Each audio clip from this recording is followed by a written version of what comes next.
જ્યાં લગી પરિવારમાં બાપ બેઠા હોય ને ત્યાં લગી દીકરાને કે દીકરીને ગમે એવું દુઃખ પડે બાપ એક જ વાત કે શું કે ખબર ઉપાધિ કોઈ તું કરમાં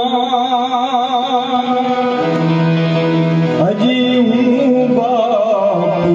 બેઠો છું હજી હું બાપ બેઠો છું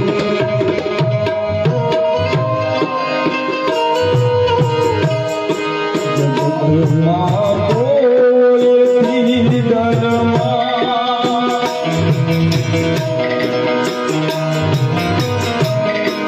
જગતમાં કોઈથી ડરમાં હજી હું બાપ બેઠો છું હજી હું બાપ બેઠો છું ઉતારી કોઈ તું કરમાં હજી તારો બાપ બેઠો છું હજી હું બાપ બેઠો છું હજી હું બાપ બેઠો